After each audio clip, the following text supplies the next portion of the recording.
Welcome to Inventive Instruction.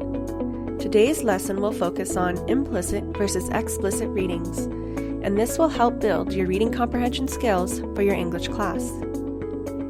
Texts that are studied in English class are often so layered with meaning that very often the words have a significance beyond just the straightforward things that they say.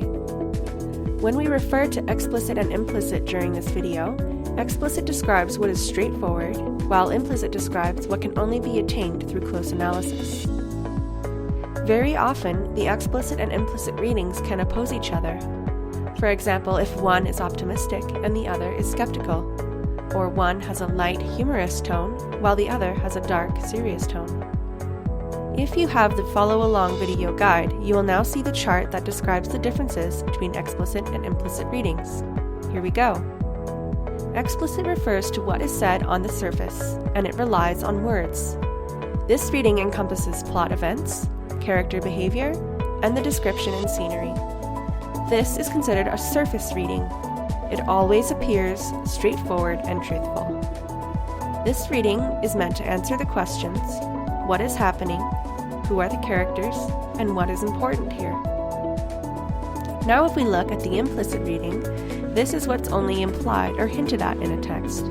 This relies on meaning and tone. This reading encompasses the symbolic or metaphorical, character, motivation, or intention, and the cause and effect relationship of plot elements.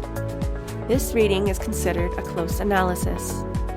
This reading always questions what is behind the apparent truth of the explicit reading. And it answers the questions: what causes things to happen?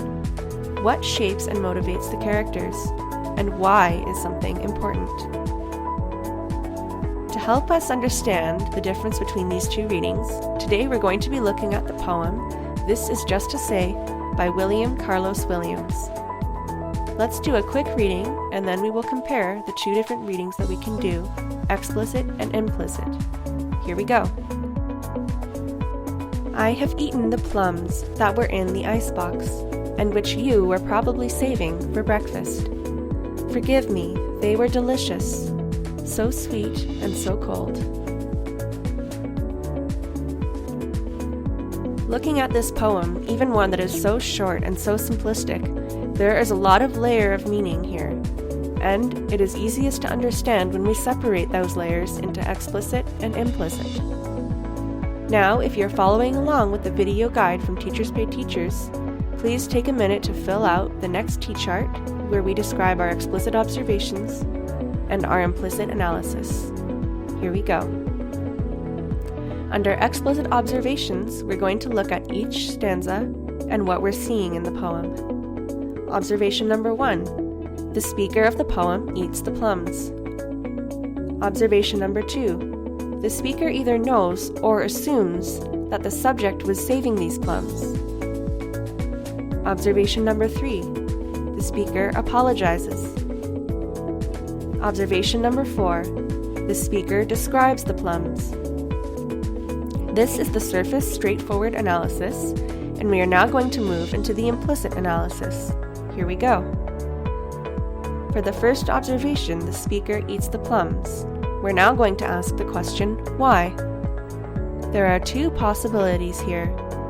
He eats the plums 1, because he was hungry. He eats the plums 2, because he knew that it would spite the subject. And observation number 2, let's ask the question, so what? Why is this important? It is important that the speaker knows the subject was saving these plums, because it implies that he didn't eat them by accident, and he didn't do it unknowingly. Observation number 3, the speaker apologizes. Let's ask the question, why? There are two possibilities here. 1, he apologizes because he's genuinely sorry and he didn't know. But this contradicts the observation made for number 2. Possibility number 2, he's apologizing because he did know, and now he's rubbing it in. And observation number 4, let's ask the question, why? Why would he describe the plums? Why is this important? This possibility, seems to be the only possibility, is that once again, he's rubbing it in even more. He would not take the time to describe how delicious the plums were if he was genuinely sorry that he had done this. Now if we compare our observations made in both sides of this chart, our explicit observations and our implicit analysis, this analysis shows that one explanation is more likely than the other.